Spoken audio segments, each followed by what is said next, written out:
Around Dodge City and in the territory on west, there's just one way to handle the killers and the spoilers, and that's with a U.S. Marshal and the smell of Gunsmoke.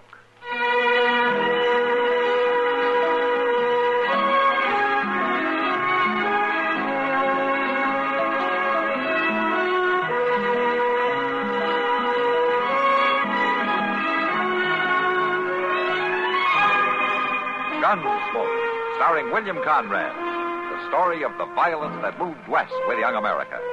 And the story of a man who moved with it. I'm that man. Matt Dillon, United States Marshal. The first man they look for and the last they want to meet. It's a chancy job, and it makes a man watchful. And a little lonely.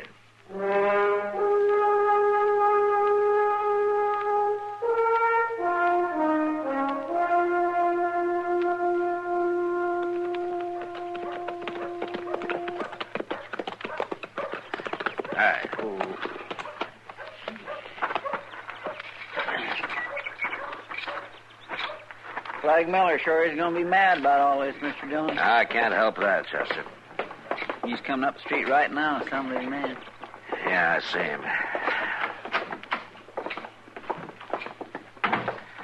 Get the keys, will you? Yes, sir. I can't say I blame him much at that, though. There's not much to be done about it. The law's the law. I reckon so, but still and all... Come on.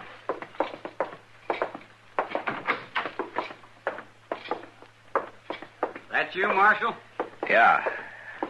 When am I going to get out of here? Right now, Grody. All right, unlock it, Chester. Yes, sir. So you finally come to your senses, huh? I didn't decide anything one way or the other, Grody. It's a court order from Judge Bent. Well, at least he had gumption enough to clear me. Now, you're not cleared exactly. He just ruled that there wasn't enough evidence to bring you to trial. There wasn't no evidence. Except for them lies Flag Miller's girl told. Now, come on, Grody. I'll give you your gun back. Marshal? All right, Flag. Just hold your horses. Now, you watch your temper, Grody. He's going to be pretty upset. He ought to be firing me the way he done. Getting me jailed for stealing cattle just on the say-so of that old maid daughter of his. Marshal, do I understand right? Are you turning this young cattle thief loose? It's a court order, Flag. Judge Bent says there's no case. No case? My girl seen him come riding in at daybreak the night them cattle was took. And he stood up and lied and said he hadn't been out of the bunkhouse. It wasn't me doing the lying, you hard-nosed old badger. You calling my daughter All right, a liar? shut up, both of you. You know, Flag, it might have helped your case some if your girl had come in and told her story. I told you why she wouldn't. She's too dang bashful to stand up in front of the public. Well, maybe so, but the judge couldn't go on hearsay. You call that justice, do Under you? the circumstances, I do, yeah. Chester, do you get Grody's gun? Okay. Well, I got another name for what you're doing, Marshal. Is that so? No, thanks, Chester. There you are, Grody. Much obliged, Marshal. I call what you're doing aiding and abetting an outlaw. What are your plans, Grody? I don't know.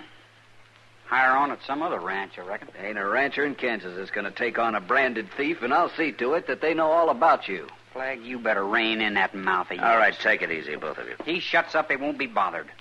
Yeah, but he's right, Grody. You're not going to find a job around here. I wasn't convicted. You weren't cleared, either. You telling me to ride out, Marshal? You think of a better idea? Maybe you're right. And maybe I don't care to live around this big-mouthed bull snake anyhow. Maybe I will ride out. And good riddance. You've been lucky, Flag. Real lucky. Don't push it too far. I catch you within 10 miles of my place, I'll put a bullet through you on sight. All right, that's enough, Flag. The kid's leaving. There's no call to get mouthy. I'm just warning him. Now, you want to get going, Grody? Might as well. I guess you treated me as good as you could, Marshal. Thanks. Good luck, Grody. So that's the kind of law we got here. Pat a cattle thief on the head and wish him good luck. If he is a cattle thief. Are you doubting my word, Marshal? Judge Bent doubted it. Judge Bent. You and him's hand in glove. Coddle him, give him a nice warm cell to rest up in, then hand him back your gun, send him out to do it again. Maybe it's about time some of us made some law of our own around Dodge City. Don't try it, Flag. Wouldn't be the first time a rope and cottonwood limb cured a man of stealing cattle. Did you hear me? I heard you. And I hope you heard me good. For your sake, Flag, I hope you heard me real good.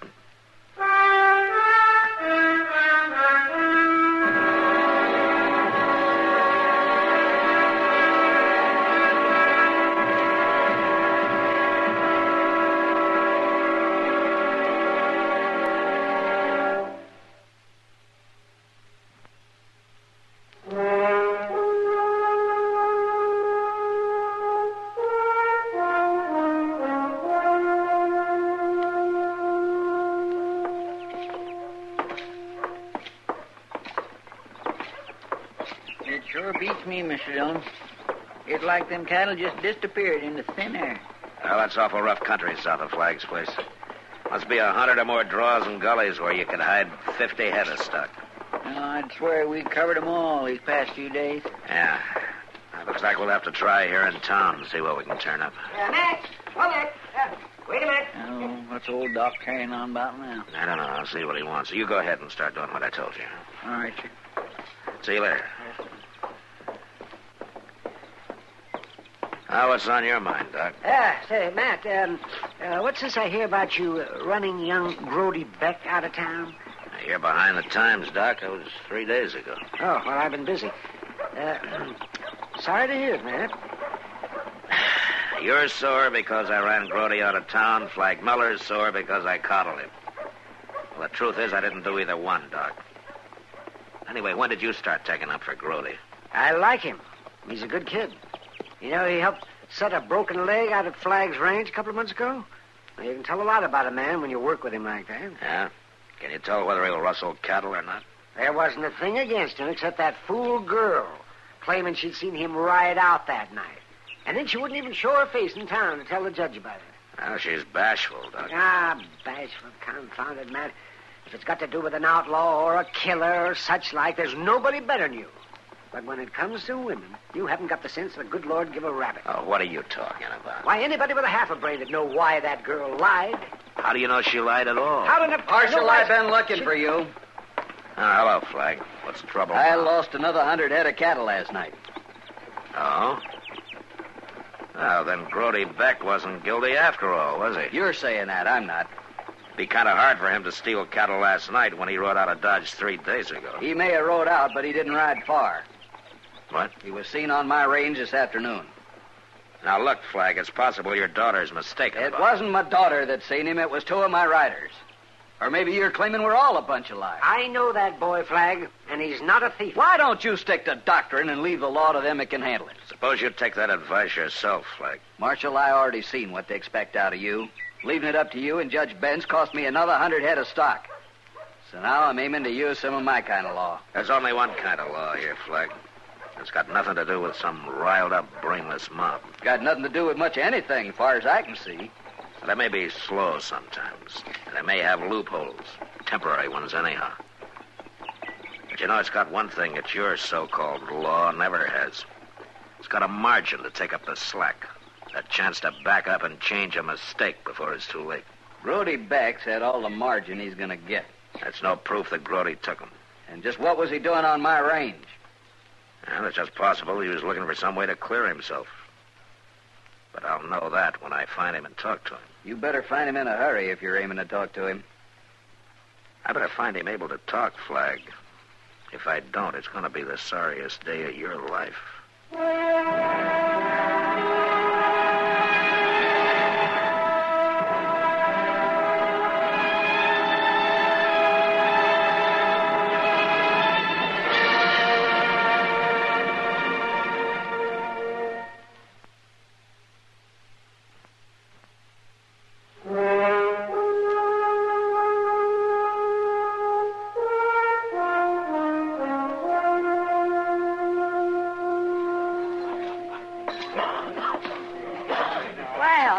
Look what drifted in. Hello, Kitty. Here, Matt, pull up a chair. Ah, thanks. Where you been for the last 3 days? Trying to find out who stole Flag Miller's cattle. Any luck? No, not yet. Chester around? Yeah, he's in that poker game over there in the far corner. Oh, yeah. He's been acting real funny, Matt. The last hour and a half, he sat in on every game in the house. He stays 10 minutes or so, and then he moves on to another table. Well, I told him to. What do you mean you told him to? Well, just that. Oh. Got anything to do with those cattle? Yeah, I hope so. By the way, Kitty, Doc claims that Miller's daughter was lying about Grody Beck. Of course she was. Well, why did she do it? Matt, when it comes to women, you haven't got the sense the good Lord gave a rat. Oh, so help me, Kitty, if Now, I look, Matt. Grody is a very handsome young fellow, right? Well, I suppose he is. I don't know. Well, he is. You take it from me. And every girl in town knows it. He could have his pick of them. All right, so he could have his pick. What about the Miller girl? Her looks, I mean. Well, she's not exactly the prettiest girl. Say it right out. She's as homely as a mud fence. She's never had a man look twice at her in her life. You ever seen her in town on Saturday, the way she follows Grody around? No, I never noticed it particularly. Well, I have. So there you are, Matt. There I am what, Kitty? Hell hath no fury like a woman scorned. I know. Are you claiming that she lied to get Grody into trouble just because he wouldn't have anything to do with her? It's been done before. Well, maybe, but... Look, there's another thing now. Grody lied about leaving town. I just found out he's still here. Yeah, well, I knew he was planning to stay. He stopped in here the day you let him out of jail. Just to talk. He has some crazy idea of clearing his name. It looks like you know more about this than I do. He's a good boy, Matt. He didn't steal those cattle. Mr. Dillon, could I see you a minute? Yeah, what is it, Chester? Well, I think maybe I spotted somebody. Fella at that table over where I was just playing that. Oh? Name of Pete Crow. Well, he's got an awful lot of cash for a man that looks as raggedy as he does. Pete Crow, huh? You know him, Kitty? He's been in here the last 2 or 3 nights. Like Chester says, he's free with money. He pays for everything with $5 gold pieces. Gold pieces? Mm-hmm. Well, that's what those cattle buyers on the strip pay off with. Oh, really? Then he's sure enough your man, isn't he? And I'm sure going to find out soon, Kitty. Watch him, Matt. He carries a knife in the back of his shirt. He knows how to throw it. Thanks. Chester? Yes, sir. Well, if they ain't none of you fellas got the guts or cash to stay in the pot, then toss in your hand. But the bet's on the table, boys. Been there long enough. Crow, I want to talk to you. Well, go ahead and talk, Marshal. Nobody's stopping you. Let's move into that game room at the end of the bar there, huh? Sorry, I'm too busy right now. Chester, will you step behind him and take that knife out of his shirt? Yes, sir. Keep your hands on the table, Crow. I got it, Mr. Dillon. All right, Crow. Get on your feet.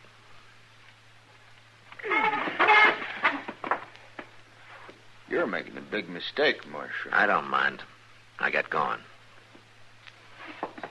You got no right to order me around.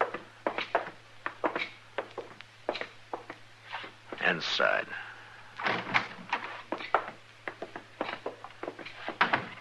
What do you think you're doing anyway? I want to know where you got that money you've been tossing around. I figure that's my business. Sure. And your business might be cattle rustling. Got proof of that, have you? No, but I got a good hunch you're the man I've been looking for. The law don't convict nobody on hunches. No, but Flag Miller probably would. So what are you talking about? You got a choice, Crow. You can tell me the truth and take your chances in court, or you can walk out of here and explain to Flag Miller where you got that money. You know what he'd do. He wouldn't do anything if you got a good explanation. If you didn't steal his cattle. I wouldn't have a chance. He'd know right off. He'd lynch me, sure. I'll tell you, Marshal. I'll tell you all about it. Okay, start talking.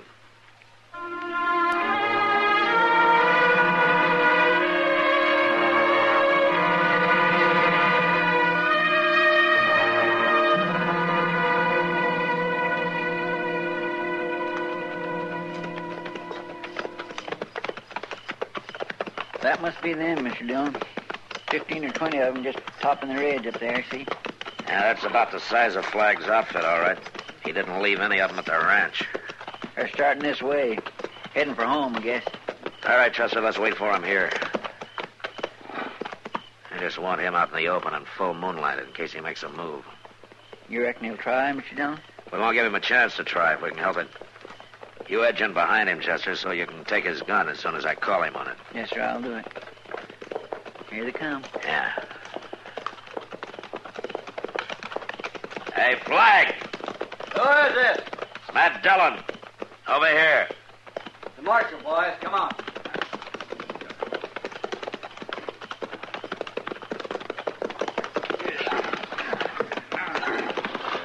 You're riding late tonight, Marshal. No later than you are. Well, me and the boys been out hunting cattle rustlers. That right, boys? I've been hunting the same kind of game, Flag. Now, what's more, I caught one. You what? We rode out here to pick up his partner. Whose partner? Who are you talking about? Your foreman there, Flag. All right, don't try it, Hawkins. I'll take that gun, Hawkins. What are you trying to pull? Are you claiming my own ranch foreman was partners with Grody Beck? Grody Beck wasn't in on it. It was only your daughter's wild story that tied him in the first place. Hawkins' partner is a man named Pete Crow. And I got him locked up in Dodge. I ain't never heard nobody named Pete Crow. Yeah? That's not the way he tells it. And he's lying.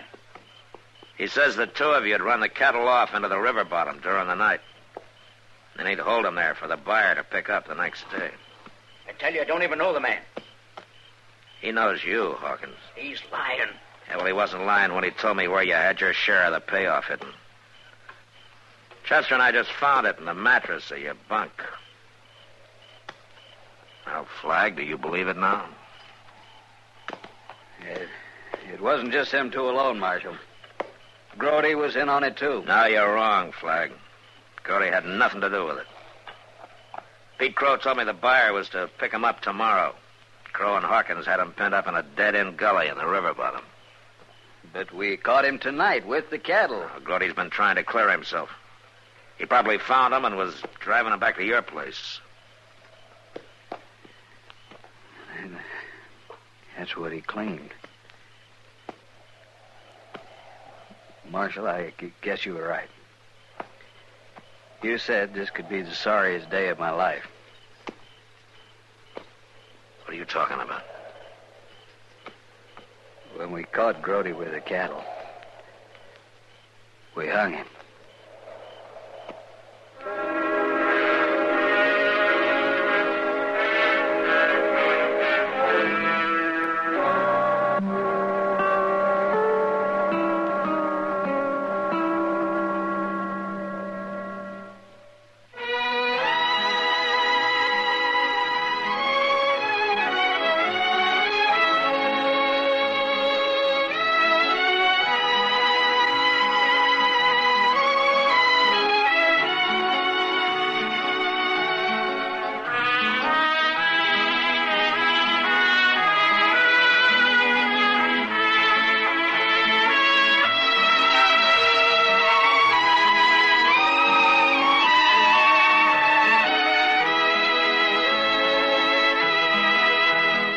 Gunsmoke. Produced and directed by Norman Macdonnell, stars William Conrad as Matt Dillon, U.S. Marshal. The music was composed and conducted by Rex Corey.